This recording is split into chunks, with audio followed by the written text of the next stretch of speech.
Falful designed and crafted wings. Then he climbed onto a high rock and tried to fly. Of course, he fell and slipped. Thank God the place was not very high. His mother came out running and checked on Falful and said, "Falful, sweetheart, are you okay?" "Yes, Mum, I'm fine. I just wanted to fly. I believe I can fly." "Oh, my love, but you are an elephant, not a bird." Ha ha ha. "I know, but I can dream and try." Each one of us in this world has different characteristics that no one else has. And you're very special in many things, Falful. You're smart, you can sing, you love your friends, and many other things as well. But before any experiment we would like to do, we must learn about it first. But you're lucky, Falful, because today Marcel will tell us his history of aviation from the very beginning. Really, Mum? I'm very interested. I wish I knew the history of aviation a long time ago. I will come with you to watch Marcel's episode. Oh, my wings hurt me so much, Mum. Oh, yes, it's my leg that hurts me so much. I promise you, Mum, I will not do that again. And as he said, we must learn and have knowledge before we try anything. Come on, Mom. I'm very excited to see Marcel. His mom hugged him and thanked God that he is okay and that nothing big happened to him. Also, he promised her he would never do that again, and Falful always fulfills his promises. How are you, my friends? I missed you so much. Today, I'll tell you a very interesting and exciting story. First, I want to ask you a question. Who traveled with a plane before? Great! I hope all of you travel around the world someday. Can you guess what we're going to talk about today? Yes, exactly. We're going to talk about planes. What is the story of inventing the plane? And how could scientists invent a means of transportation that was once impossible? I want to tell you the story of flying from the very beginning.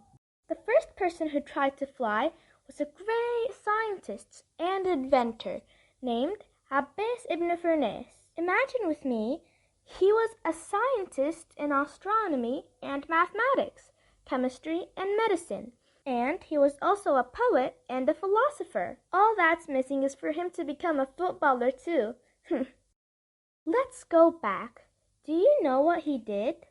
He studied a lot about the movement of bodies, resistance, and pressure of air, and he made many experiments, and what helped him in his study was that he studied different branches of science.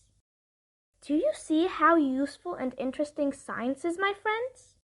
After a long study and preparation, he began to try flying. He covered his body with feathers that he made of white silk, which is so strong and suitable for the weight of the human body. And he made 2 wings out of these feathers and made sure that it was strong enough and could lift his body if it flew in the air like the birds do. Of course, that took a lot of time, my friends. After he prepared the flight equipment, he gathered people to see the experience and see the first person trying to fly. He climbed onto a high place in Al-Andalus, now it's in Spain, and jumped and began to move his wings. He succeeded to fly for a long distance, and people were amazed and surprised. But unfortunately, when he came to land like birds, he did not know how, because birds use their tails in landing, and Abbas ibn Firnas had not known that yet. So of course the landing failed, and he was hurt in the back, and this was great courage from him. And even if the experiment was not completely successful, the whole world still appreciates Abbas ibn Firnas and his contribution to the humanity. The flying device that he designed was the first man-made object to have flown man in the air. It's normal to fail many times before we succeed. The NASA, the America's space agency, named one of the moon's craters after him, and there are worldwide airports that hold his name, postage stamps, and a bridge in Spain, which is his country, Andalusia. Anyone who wants to do something useful for the world, they have to learn a lot and be patient. It's a very amazing and exciting journey. And the more we learn something new, the more we are happier and want to learn more and enjoy more. Knowledge enlightens us and enlightens the whole world, my friends. And this makes us immortal because even after we die, people will always have benefits from our success and knowledge we have left. Next time, we will complete the story of aviation and the invention of the airplane. But who else wants to be a scientist who loves science very much and be an inventor that benefits people like Abbe Sidnifernus? We'll wait for you.